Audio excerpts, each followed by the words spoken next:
அன்புக்குரிய சகோதரர்களே சகோதரிகளே, நாம் இந்த ரமலான் மாதத்தில் இஸ்லாமிய வரலாற்றில் ரமலான் மாதத்தில் பல்வேறு காலகட்டங்களில் நடந்த முக்கியமான சில நிகழ்வுகளை பற்றி இன்றைக்கி நம்ம பார்க்க இருக்கின்றோம். ரமலான் மாதம் அப்படின்னு சொன்னாவே முதலாக நமக்கு நினைவுக்கு வரக்கூடியது குர்ஆன் இறக்கியுள்ளப்பட்ட மாதம் இல்லையா? இப்போ நபிகள் நாயகம் ஸல்லல்லாஹு அலைஹி வஸல்லம் அவர்கள் மக்காவில் இருந்தபோது இறை நினைவில் ஹிரா குகையில் தங்களுடைய நேரங்கள் அதிகமாக செலவழித்தாங்க. இறை நினைவில் மூழ்கி இருந்தாங்க. அப்படிப்பட்ட ஒரு சூழலில் இந்த ரமலான் மாதத்தில் ஒரு குறிப்பிட்ட இரவில் தான் திருக்குர்ஆன் முதலாக இறக்கியுள்ளப்பட்டது அப்படிங்கிறது நமக்கு தெரியும். குர்ஆனில் இறைவன் சொல்கின்றான், ஷஹ்ரு ரமலான் அல்லதி உன்சில ஃபீஹில் குர்ஆன் ஹுதல் நாசி வ பையினாத்தின் மினல் ஹுதா வல் ஃபுர்கான் அப்படின்னு சொல்கிறோம். அதாவது ரமலான் மாதம் எத்தகையதென்றால் அந்த மாதத்தில் தான் திருக்குர்ஆன் இறக்கியுள்ளப்பட்டது. திருக்குர்ஆனை பற்றி சொல்லும்போது 3 செய்திகளை அல்லாஹ் சொல்கிறான். ஒன்று ஹுதல்லின் நாஸ், மனிதர்களுக்கு நேர்வழி காட்டக்கூடியது, மனித சமுதாயம் அவ்வளவுக்கும் நேர்வழி காட்டக்கூடிய ஒரு. 2வது பையினாத்தின் மினல் ஹுதா, நேர்வழியின் தெளிவான அறிவுரைகளை கொண்டது. இந்த சத்தியத்தை மக்களுக்கு தெரிவிக்கிறதுக்கு ஒரு நேர்வழியுடைய தெளிவான அறிவுரைகள், அதில் எந்த சந்தேகம் இல்லை, குழப்பம் இல்லை, தெளிவான அறிவுரைகளை கொண்டது.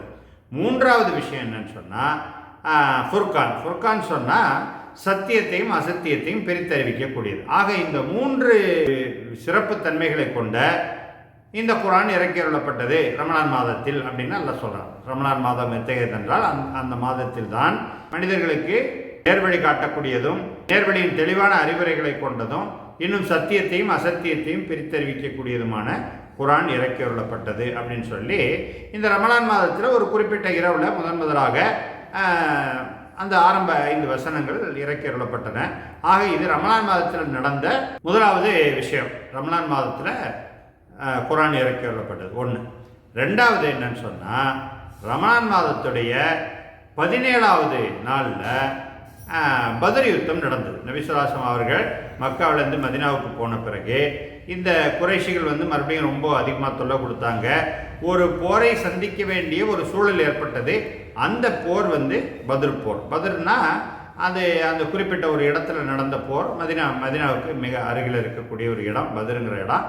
அந்த பத்ர் யுத்தம் வரலாற்றில் மிக முக்கியத்துவம் வாய்ந்தது. இப்போ இந்த ஏன்னு சொன்னால் பத்ருதீன் கூட பேர் வைப்பாங்க. தீனில் இந்த மார்க்கத்தில் பத்ரை போன்றவர், பத்ருக்கு எந்த அளவுக்கு முக்கியத்துவம் இருக்கோ அதை போன்றவர் அப்படிங்கிற அடிப்படையில் பத்ருதீன்லாம் பேர் வைப்பாங்க. ஆக இந்த பத்ர் யுத்தம் இஸ்லாமிய வரலாற்றில் மிகப்பெரிய ஒரு திருப்பு முனையாக அமைந்தது. ஏன்னு சொன்னால் அந்த போர் இஸ்லாத்தை ஏற்றுக்கொண்டிருந்த ஒரு மிக குறைவான ஒரு குழுவுக்கும் இதை போல 3 மடங்கு அதிகமாக இருந்த எதிரிகளுக்கும் இடையில நடந்த மிகப்பெரிய ஒரு போர். அந்த போர் சாதாரணமாக நம்ம வெளியிலேருந்து பார்த்தா 3 மடங்கு அதிகமுள்ள படை நினைச்சா ரொம்ப ஈஸியாக ஒன்றும் இல்லாமல் ஆக்கிடுவாங்க. அது போன்ற ஒரு உணர்வை ஏற்படுத்தக்கூடிய அளவுக்கு எண்ணிக்கை இந்த பக்கம் முஸ்லிம்கள் மத்தியில் மிக மிக குறைவு, எதிரிகள் மத்தியில் மிக அதிகம், 3 மடங்கு அதிகம். ஸோ அப்படிப்பட்ட ஒரு போரில் இறைவனுடைய உதவியினால் அந்த வெற்றி கிடைத்தது அப்படிங்கிறது ஒரு வரலாறு. அதனால் அந்த பத்ர் போர் மிக மிக மிக முக்கியமான ஒரு அம்சம். இது ரமலானுடைய 17ஆம் நாளில் நடந்தது. இது ரெண்டாவது செய்தி. காலங்காலமாக அங்கே மக்காவில் பல தொல்லைகளையும் துன்பங்களையும் கொடுத்துக்கிட்டு இருந்தாங்க. சரி, இவங்க இங்கே மதீனாவில் வாழான முஸ்லீம்கள் வந்தாலும் அங்கேயும் அவங்க விடுற மாதிரி இல்லை. ஏன்னா அவங்களுக்கு அந்த அளவுக்கு அவர்கள் மேலே வெறுப்பு, இந்த முஸ்லீம்கள் மேலே அந்த அளவுக்கு வெறுப்பு. அப்போ அவங்க என்ன செஞ்சாங்க, எப்படியாவது அவங்களை அழிச்சிடணும் அப்படிங்கிற எண்ணத்தில் தான் வந்தாங்க. அப்படி ஒருவேளை தோல்வி ஏற்பட்டிருந்தா மிச்சம் இருக்க முஸ்லீம்களையும் உண்டில்லைன்னு ஆக்கிட்டு இருப்பாங்க. அதனால் நபி ஸல்லல்லாஹு அலைஹி வஸல்லம் அந்த அளவுக்கு உருகி பிரார்த்தனை செய்தாங்க. அந்த முதல் நாள் இரவில் மிக அதிகமாக சஜிதாவில் இருந்து இறைவன்கிட்ட அழுது துவா செஞ்சாங்க. இறைவா, நீ இதில் எங்களுக்கு வெற்றியை கொடுக்கணும், இதில் நாங்கள் தோல்வியடைந்து விட்டால் உன்னுடைய பெயரை சொல்ல ஒருத்தர் கூட இருக்க மாட்டாங்கன்னு சொன்னாங்க. அந்த அளவுக்கு ஒரு முக்கியத்துவம் வாய்ந்த ஒரு போர். அந்த போரில் இறைவனுடைய உதவி கிடைச்சதுனால வெற்றி கிடைச்சது. ஏன்னா அங்கே பல மலக்குமார்களை இறக்கி வைத்து, வானவர்களை இறக்கி வைத்து இறைவன் அவர்களுக்கு உதவி செய்தான். இல்லைன்னா வெறும் இந்த எண்ணிக்கையில் 1/3 பகுதியான இந்த முஸ்லிம்கள் அவ்வளோ பெரிய போரில் வெற்றி பெற முடியுங்கிறது மிக சாத்திய குறைவான விஷயம். வெளி தோற்றத்தில் பார்க்கும்போது யாரும் அதை நம்ப முடியாது. ஆனால் இங்கே இறைவனுடைய உதவி கிடைத்தது. வானவர்கள் மூலமாக இறைவன் உதவி செய்தான். அந்த மலக்குகள் வந்து போர் செய்தார்கள். அதில் பல பேர் சொன்னாங்க, நாங்கள் சில ஆளுங்களை பார்த்தோம், தலப்பெல்லாம் கட்டி அவங்க போர் செஞ்சாங்க, ஆனால் அவர்களை இதுக்கு முன்னாடி நாங்கள் பார்த்ததே இல்லை அப்படின்னு சொல்லி, அந்த அளவுக்கு அல்லாஹ்வுடைய உதவியும் கிடைச்சதுனால அந்த போரில் வெற்றி பெற்றது. இது ரமலான் மாதத்தில் நடந்த இரண்டாவது முக்கியமான ஒரு செய்தி. அந்த பத்ர் போர் ரமலான் 17 நடந்தது. அடுத்த ஒரு விஷயம் என்னன்னு சொன்னால், இது வேறு ஆண்டு. இது பத்ர் போர் நடந்தது ஹிஜ்ரி 2ஆம் ஆண்டு. அதுக்கப்புறம் ஹிஜ்ரி 8ஆம் ஆண்டில் ரமலான் 10வது தினத்தில் மக்கா வெற்றி கொள்ளப்பட்டது. கிட்டத்தட்ட 10,000 பேரை கொண்ட ஒரு படையோட நபி ஸல்லல்லாஹு அலைஹி வஸல்லம் அவர்கள் திரும்பி வந்தார்கள். மதீனாவிலிருந்து மக்காவுக்கு வந்தாங்க. மக்கா வெற்றி கொள்ளப்பட்டது அந்த ரமலானில் 10வது நாள், ஹிஜ்ரி 8வது ஆண்டு. அதனால் இந்த வெற்றியும் இருக்கிறது. இது மிகச்சிறந்த வரலாற்று சிறப்பு மிக்க ஒரு வெற்றி. நபி ஸல்லல்லாஹு அலைஹி வஸல்லம் அவர்கள் இந்த மக்காவில் இருந்தபோது எவ்வளவு தொல்லைகளுக்கு ஆளாக்கப்பட்டாங்க, துன்பங்களுக்கு ஆளாக்கப்பட்டாங்க. அவர்கள் எவ்வளவு கொடுமைகளையும் இதெல்லாம் சகித்து கொள்ள நேர்ந்தது. இதையெல்லாம் நினைத்து மக்காவில் இருந்த குறைஷிகள் ரொம்ப கவலையிலையும் பயத்திலையும் இருந்தாங்க. என்ன பண்ணுவாரோ தெரியாது. ஏன்னா நாம் அவ்வளோ கஷ்டங்கள் கொடுத்துருக்கோம், அதுக்கு பிறகு பல போர்களை நடத்தியிருக்கோம், அதிலெல்லாம் அவங்க வெற்றி பெற்று இப்போ ஒரு பெரும் படையோட கிட்டத்தட்ட 10,000 பேருங்கிறது பெரிய விஷயம். அந்த 10,000 பேரோட வர்றாரு, அப்போ நம்மளை என்ன செய்வாரோ தெரியாது, நம்மளை ஒன்றுமில்லாமல் ஆக்கிடலாம் அப்படிங்கக்கூடிய எண்ணத்தில் அவங்க மிக பயந்தவர்களாக இருந்தாங்க. ஆனால் நபி ஸல்லல்லாஹு அலைஹி வஸல்லம் அவர்கள் அந்த மக்காவில் நுழையும் போது தலையை தாழ்த்தியவர்களாக நுழைந்தார்கள். அல்லாஹ் கொடுத்த வெற்றிக்கு நன்றி செலுத்தக்கூடிய வகையிலே தலை தாழ்த்தியவர்களாக வந்தார்கள். வந்த பிறகு அங்கே இருந்த அவ்வளவு பேருக்கும் ஒரு பொது மன்னிப்பு அறிவித்தார்கள். ஏன்னு சொன்னால் அதுக்கு முன்னாடி இவங்களுக்கு அவ்வளவு தொல்லைகள் துன்பங்கள் கொடுத்த அத்தனை பேருக்கும் அங்கே பொது மன்னிப்பு கொடுத்தாங்க.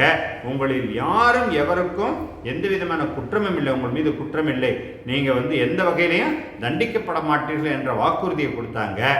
இது போன்ற ஒரு வரலாற்றில் நடக்கக்கூடியது மிக மிக அரிதான விஷயம். ஏன்னு சொன்னால் ஒரு நாட்டை விட்டே துரத்தியவர்கள், அந்த நாட்டில் இருக்கும்போது இவர்களுக்கு எவ்வளவோ தொல்லைகளையும் துன்பங்களையும் கொடுத்தவர்கள், அவர்களை நபி ஸல்லல்லாஹு அலைஹி வஸல்லம் அவர்கள் மீண்டும் வரும்போது, அதுவும் பெரும் படையோடு வரும்போது, அவர்கள் நினைத்தால் என்ன வேணாலும் செய்திருக்கலாம். அந்த மக்களை எப்படி வேண்டுமானாலும் அழித்திருக்கலாம், நாசம் செய்திருக்கலாம், எல்லாம் செய்திருக்கலாம்.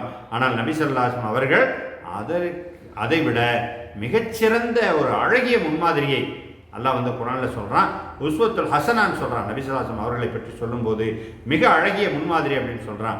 அப்படிப்பட்ட மிக அழகிய முன்மாதிரியை விட்டு சென்றார்கள்.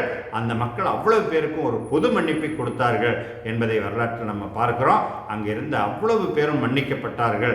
எந்த அளவுக்குன்னு சொன்னால், இந்தா என்ற பெண்மணி, அந்த பெண்மணியும் என்ன சொன்னாங்க, அவங்க தான் இந்த மகிழ்ச்சியை ஏவி விட்டு கொலை செய்ய வைத்தார்கள். நபியுடைய சாச்சா ஹம்ஸா ரலியல்லாஹு அன்ஹு அவர்களுடைய ஈரலை கடித்து துப்பியவர். அவர் இறந்த பிறகும் கூட அவர்களை நெஞ்சை பிளந்து ஈரலை கடித்து துப்பிய பெண்மணி, அந்த பெண்மணிக்கும் கூட மன்னிப்பு வழங்கினார்கள். என்ன ஒரே ஒரு விஷயம் சொன்னாங்க, நீ என் முன்னாடி வராத, வந்தால் எனக்கு அந்த நினைவுகள் வருகிறது, ஹம்ஸா அவர்களுடைய நினைவு வருகிறது, அந்த காட்சிகள் நினைவுக்கு வருகிறது, அதனால் நீ என் கண்ணுக்கு முன்னாடி வராதுன்னு சொன்னாங்க.